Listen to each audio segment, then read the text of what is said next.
Okay, in this video I'm going to show you how to combine the two pictures you've downloaded from the classroom assignment. So first, of course, there's our stump, and then I've got our little leprechaun buddy over here.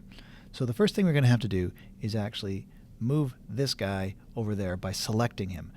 Now there's a bunch of white space around it. I don't want the white space on there, so I'm going to try and chop it out first before I do anything else. And because we're in Photoshop, there's at least 3 or 4 ways to do any one thing. So I'm going to show you the hard way first, and then we're going to get to the easy way after that. So first I'm going to use my lasso tool, and what I'm going to do is actually just slowly work my way around the outside. I'm using a trackpad, so it's pretty miserable. But anyway, I'm going to only select a little part of it there, but you can see that it's a little bit tricky, and I haven't quite gotten the whole selection. Now, it doesn't mean we don't ever want to not use the lasso. It's useful in some cases.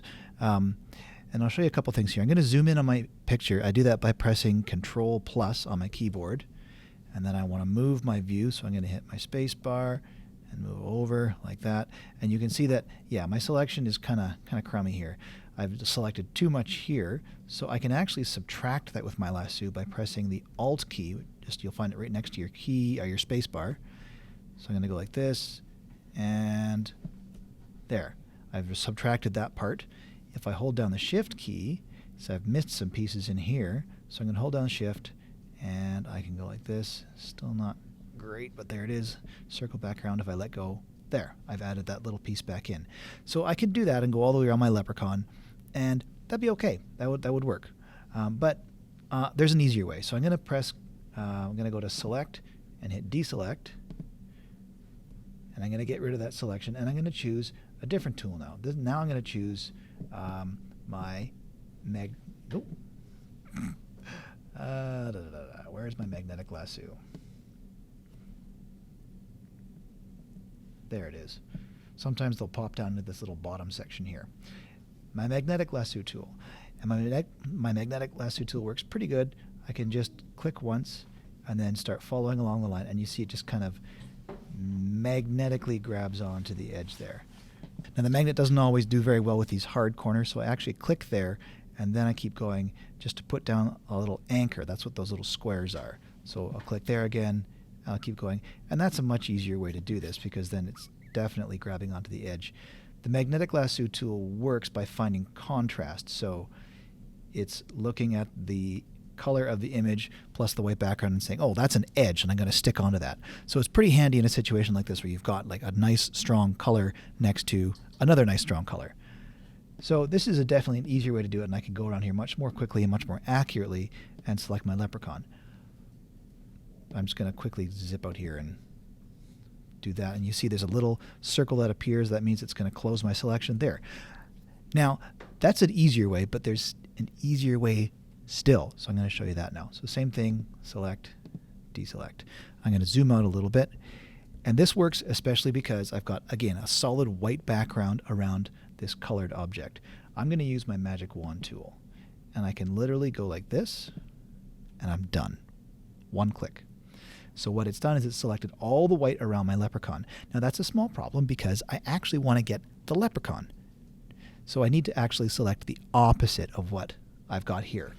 So to do that, I just hit Select, Inverse, right? Just like the opposite. So now I've got my leprechaun selected. I want to move him now over to the stump. So how do I do that? Again, we're in Photoshop, and there's a few ways to do it. If you are familiar with copying and pasting words in a document, it's the exact same. You could do Control-C, Control-V, and copy it over that way. You can cut it, Control-X and Control-V. Or the way I like to do it, I don't know, just because, is I use my Move tool. I'm going to click, and you can see immediately it cuts it right out. I'm going to keep on holding down my mouse button, drag it up over to here, keep holding my mouse button, drop it onto the image, and there it is, nicely cut out and ready to go. So that's a lot about selection. I'm going to show you a new thing now, and this is changing the size of my object. So the way I'm going to do that is I want to go to Edit, Transform, and Scale. So I select Scale, and I get this little box around my guy. And now one thing that a lot of beginning Photoshop people do when they want to scale stuff is they'll immediately grab the side, or the bottom. Now, depending on the version of Photoshop you have, it'll squish and squash your character like this, and you don't want to do that because that's a great way to show off that you aren't very good at Photoshop. So we don't want to do that. So I'm going to go back to this scaling thing again, and I'm going to go to the corner, and I'm going to hold down Shift, and you can see what that does is it scales things the same way along the height and the width, which is what we want. So I'm going to keep scaling it down until he fits a little better in the image. And just for fun, I'm going to get him sitting on top of the stump here.